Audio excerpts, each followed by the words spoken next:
నమస్తే, నేను ప్రియాంకర. హిందూ ధర్మం ఎప్పుడూ ఒకటి చెప్తుంది, కర్మ ఫలితాన్ని ఖచ్చితంగా మనం అనుభవించి తీరుతాము. కాస్త ఆలస్యమైనా సరే అనుభవించాల్సిందే.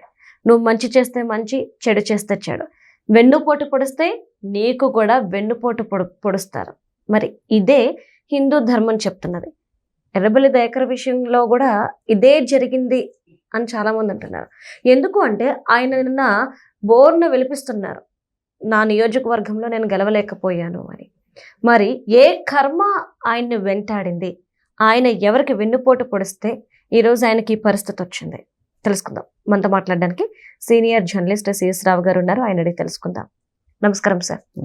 ఎర్రబెల్లి దయాకర్ గారు అంటున్న మాట ప్రకారం చూస్తే తనని తన కర్మ వెంటాడింది అని చెప్పి, సో ఏంటి ఆ కర్మ? ఇప్పుడు నిన్న రాజకీయాల్లో ఉండాలా ఉండకూడదా అని బాధ వేస్తుందని చెప్పి బోర్న చిన్నపిల్లడు ఏడ్చినట్టు ఏడ్చేశాడు ఎర్రబెల్లి దయాకర్.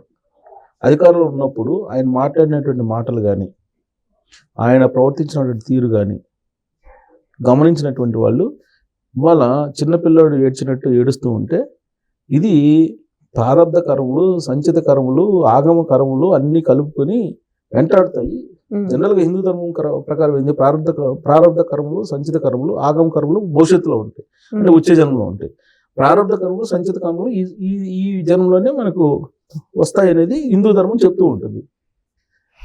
ఆ కర్మ వెంటాడింది ఆయన్ని అని చెప్పి తెలుగుదేశం పార్టీలో ఉండేటువంటి వాళ్ళు చాలామంది, అలాగే ఎవరైతే చంద్రబాబు నాయుడు గారి అభిమానులు ఉన్నారో, తెలుగుదేశం పార్టీ అభిమానులు ఉన్నారో వాళ్ళు మాట్లాడుతున్నటువంటి మాటలు.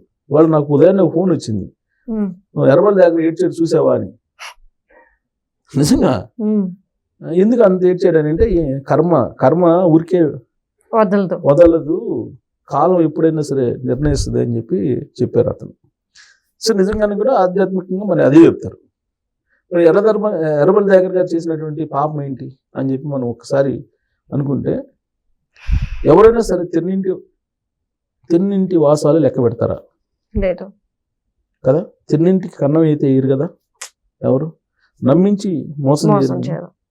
నీకు రాజకీయంగా భవిష్యత్తు ఇచ్చి రాజకీయంగా నిన్ను అత్యున్నతమైన స్థానానికి తీసుకెళ్ళినటువంటి పార్టీకి నువ్వు వెన్నుపోటు పొడిస్తే కర్మ రిటర్న్సే కదా. ఒక పార్టీ కానీ కాదు, ఏదైనా నిన్ను నమ్మి నీకు అన్ని బాధ్యతలు అప్పచెప్పి నువ్వే అని చెప్పేసి నీకు మొత్తం బాధ్యతలు అప్పచెప్తే నువ్వు నమ్మించి మొత్తం వ్యవస్థని వెన్నుపోటు పొడిచినప్పుడు కర్మ కామంగా ఉంటుందా? ఉండదు, ఉండే అవకాశమే లేదు. చంద్రబాబు నాయుడు గారు తెలుగుదేశం పార్టీలో ఉన్నప్పుడు ఆయనకి ఇచ్చినటువంటి ప్రాధాన్యత ఇతరులకి ఇవ్వాలి, అంత ప్రాధాన్యత ఇచ్చాడు. తెలుగుదేశం పార్టీలో 83 నుంచి రామారావు గారు తీసుకొచ్చినటువంటి వాళ్ళు కంటిన్యూ అవుతున్నారు కదా చాలామంది. వాళ్ళలో కొంతమంది తెలుగుదేశం పార్టీకి అన్యాయం చేశారు. తెలుగుదేశం పార్టీని లేకుండా తెలంగాణలో చేయాలని చెప్పి చాలామంది కుట్రపడినారు. వాళ్ళందరూ ఇప్పుడు ఎలా ఉన్నారో మనకి కౌంట్ చేసుకుంటే కనిపిస్తూ ఉంటుంది. తెలంగాణలో తెలుగుదేశం పార్టీ లేకుండా చేయాలి, అదే తెలుగుదేశం పార్టీ కింద ఎదిగొచ్చినటువంటి వాళ్ళు వీళ్ళు. ఒకళ్ళేమో పత్తి చాలల్లో ముందు కొట్టుకునే వాళ్ళు, ఇంకొకళ్ళేమో జంతు శర్మలు అమ్ముకునే వాళ్ళు, ఇంకొకళ్ళేమో కళ్ళు అమ్ముకునే వాళ్ళు. ఇలాంటి వాళ్ళందరినీ ఆ రోజున దగ్గరికి చేర్చి, ఇంకొకళ్ళేమో పాస్పోర్ట్ వ్యాపారం చేసుకునే వాళ్ళు, దొంగ పాస్పోర్ట్లో వ్యాపారాలు చేసుకునే వాళ్ళు, ఇలాంటి అందరినీ దగ్గరికి చేర్చి రాజకీయంగా వాళ్ళు చదువుకొని ఉన్నారు కాబట్టి రాజకీయంగా మీరు ఎదగాలని చెప్పి పెద్ద మనసుతోటి రామారావు గారు తీసుకొచ్చి తెలుగుదేశం పార్టీలో పెడితే, తెలుగుదేశం పార్టీలో యుక్త వయసులోనే మంత్రి పదవులు కూడా అనుభవించేసి ఎమ్మెల్యేలు అయిపోయి ఆ తెలుగుదేశం పార్టీని లేకుండా చేయాలని చెప్పేసి కుట్ర పండారు కదా. తెలంగాణలో ఇవాళ తెలుగుదేశం పార్టీ లేకుండా చేసింది ఎవరు? తెలుగుదేశం పార్టీలో ఎదిగొచ్చిన వాళ్ళే కదా. ఇది ధర్మమా? ఇది కర్మ సిద్ధాంతం ఒప్పుకుంటుందా? ఒప్పుకోదు కదా.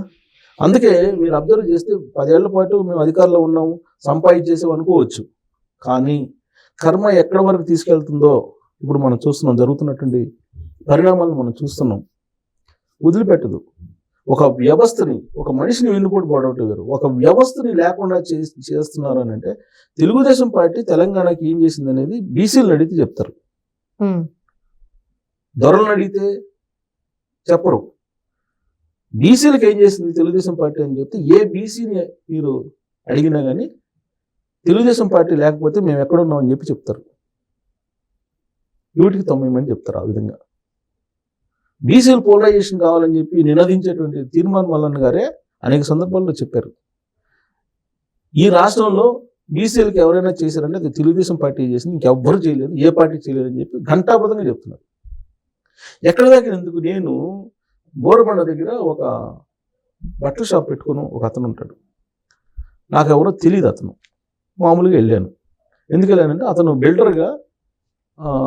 బిల్డర్గా కూడా ఉన్నారు. ఆ బిల్డింగ్లో ఏదో ఒక ఫ్లాట్ ఉంటే వెళ్ళాను. వెళ్తే నేను మాటల్లో మామూలుగా దాని రేట్ అవన్నీ అడిగినప్పుడు చెప్పాడు. చెప్పిన తర్వాత మేము ఇలా చిన్న స్టేజ్ నుంచి వచ్చామండి, మేము ఫస్ట్ వెంచర్ మాది అది ఇది చెప్తున్నారు. అంతకుముందు ఏం చేసేవాళ్ళంటే మేము సాలివాళ్ళము అది ఇది అని చెప్పారు. చెప్పి మేము ఈ స్థాయికి రావడానికి తెలుగుదేశం పార్టీ అని చెప్పాడు ఆయన. చెప్పాడు, అదే చెప్పాడు. ఇవాళ ఎంత స్థాయిలో ఉన్నామంటే తెలుగుదేశం పార్టీ అని మమ్మల్ని ఈ స్థాయికి తీసుకొచ్చింది అని చెప్పారు. ఆయన ఎవరు చెప్పలేదు, నేనైతే చెప్పలేదుగా. ఇట్టా బీసీల్లో ఎన్ని కులాలు ఉన్నాయి అన్ని కులాలు చెప్తాయి, ఉపకులాలు ఉన్నాయి అన్ని కులాలు చెప్తాయి తెలుగుదేశం పార్టీ గురించి. అట్లాంటి తెలుగుదేశం పార్టీ నుంచి మిమ్మల్ని లీడర్గా చేసి మంత్రులుగా చేసి సమాజంలో అత్యున్నత స్థానంలో నిలబెడితే ఆ పార్టీనే లేకుండా చేస్తారా? అందుకే రేవంత్ రెడ్డి గారు ఒక సమయంలో చెప్పారు, కాకతీయ సామ్రాజ్యం రెడ్డి రాజులను నమ్ముకున్నంత వరకు చాలా గట్టిగా ఉంది, ఎప్పుడైతే పద్మనాయకులను నమ్ముకున్నారో ఆ రోజు నుంచే కాకతీయ సామ్రాజ్యం కూలిపోతూ వచ్చిందని చెప్పి ఒక సందర్భంలో రేవంత్ రెడ్డి గారు పిసిసి అధ్యక్షుడిగా ఉన్నప్పుడు చెప్పారు. సరే, ఆయన ఎందుకు చెప్పారనేది తెలుసు నాకు.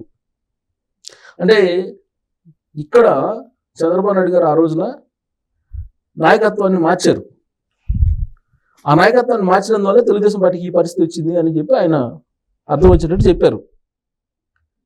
ఇప్పుడు ఎర్రబల్లి దయాకర్ గారు ఓటుకు నోటు కేసులో ఏం జరిగింది అనేది ఆయనకు తెలుసు. అసలు ఓటుకు నోటు కేసులో ఎర్రబల్లి దయాకర్ లీక్ చేస్తేనే రేవంత్ రెడ్డిని ట్రాప్ చేశారు అనేది రేవంత్ రెడ్డి గారు చెప్పే మాట. రేవంత్ రెడ్డి గారు అనుచరులు కానీ వాళ్ళు దగ్గరుండి మొత్తం తెలుగుదేశం పార్టీని అబాస్బాల్ చేయడానికి రేవంత్ రెడ్డి గారిని కావాలని ట్రాప్ చేసి పట్టించారు. రేవంత్ రెడ్డి గారిని డబ్బులు తీసుకెళ్ళలేదు, అక్కడికి ఓటు అడగడానికి వెళ్ళారు. ఓటు అడిగితే తప్పేంటి ఎలక్షన్ జరుగుతున్నప్పుడు, కానీ ఇతను ట్రాప్ చేసి పట్టించాడు అని చెప్పి చెప్తారు. ఎవరి టచ్లో ఉంటాడు ఈయన? చంద్రబాబు నాయుడు గారితో ఉంటూ తెలుగుదేశం పార్టీలో ఉంటూ కల్లగొండ ఫ్యామిలీకి దగ్గరగా ఉంటూ తెలుగుదేశం పార్టీని మొత్తం వెన్నుపోటు పొడిచారు వీళ్ళందరూ కలిసి, ఈ సామాజిక వర్గం అంతా కలిసి అని చెప్పి రేవంత్ రెడ్డి గారు అనేక సందర్భాల్లో డైరెక్ట్గాను ఇండైరెక్ట్గాను చెప్పారు. మరి వీళ్ళంతా ఈ బ్యాచ్ అంతా తెలుగుదేశం పార్టీ నీడ నుంచి ఎదిగినటువంటి వాళ్ళు ఇప్పుడు ఏమవుతున్నారు? ఇవాళ కూడా తెలుగుదేశం పార్టీని తెలంగాణలోకి అడుగు పెట్టకుండా ఉండటానికి కొంతమంది విషయం చెబుతున్నారు కదా. చేసినటువంటి అన్యాయం ఏంటి? తెలుగుదేశం పార్టీ తెలంగాణకి ఏం అన్యాయం చేసిందని చెప్పి ఆ పార్టీని మీరు వ్యతిరేకిస్తున్నారు, లేదంటే రానివ్వకుండా చేయాలనుకుంటున్నారు. ఆంధ్ర పార్టీ అంటారు. ఆంధ్ర పార్టీ ఎలా అవుతుంది? హైదరాబాదు ఎమ్మెల్యే క్వార్టర్స్ లో పుట్టినటువంటి పార్టీ అది. మీకు ఎలా అవుతుంది? ఆంధ్రాలో పుట్టిన పార్టీ ఎలా అవుతుంది? అంటే మీకు ఎక్కడో ఢిల్లీలో ఉండి ఉత్తర భారతంలో ఉండేటువంటి వాళ్ళేమో ఇక్కడ రాజకీయాలు చేయొచ్చు. కానీ తెలుగువాడు మన తెలుగు ఆత్మవిశ్వాసం, తెలుగు జాతి కోసం పోరాడినటువంటి రామారావు గారు పెట్టినటువంటి పార్టీ మాత్రం తెలంగాణలో ఉండకూడదు. తెలంగాణలో ఇవాళ ఈ పరిస్థితి 2020 విజన్ కారణంగానే కదా ఇవాళ వచ్చింది. కొంతమంది ఒప్పుకోకపోవచ్చు, కానీ మెజారిటీ పీపుల్ ఒప్పుకుంటారు కదా. ఆ రోజున చంద్రబాబు నాయుడు గారు వాస్తవంగా చెప్పాలంటే ఆంధ్రాకి అన్యాయం చేశారు. ఈ మాట నేను ఎందుకంటున్నానంటే 95న ఆయన ముఖ్యమంత్రి అయ్యారు ఫస్ట్ టైం.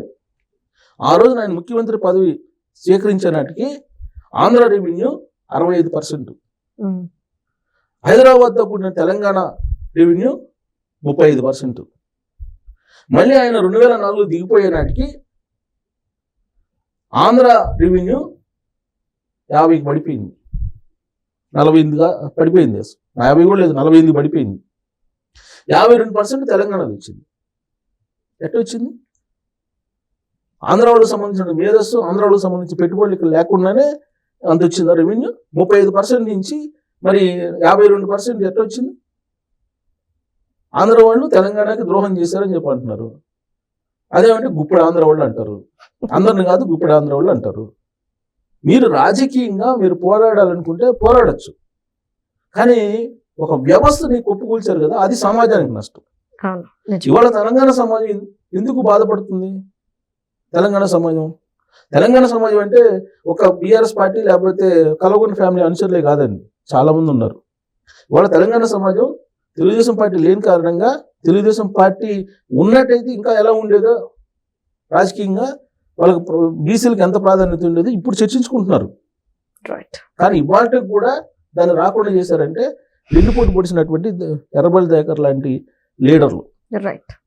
ఎర్రబెల్లి దయాకర్ ఎందుకు ఏడుస్తున్నాడు ఇప్పుడు? ఏ రోజు తెలుగుదేశం పార్టీలో ఉన్నప్పుడు ఏడవలేదుగా, కాళ్ళు ఎగరేసుకుని తిరిగాడు కదా. మరి ఇప్పుడు ఎందుకు ఏడుస్తున్నాడు? ప్రారబ్ధ కర్మ సిద్ధాంతం, కర్మ ఎవరిని వదిలిపెట్టదు. అందుకే కాలం ఎప్పుడు కూడా ఎవరిని వదిలిపెట్టదు. నువ్వు సహాయం చేయకపోయినా పర్లే, అన్యాయం చేయకు. నీకు చేత అయితే నీ దగ్గరకు వచ్చినట్టు సహాయం చేయి, రైట్, కానీ అన్యాయం చేయకు. ఇది చెప్పేటువంటి సనాతన ధర్మం.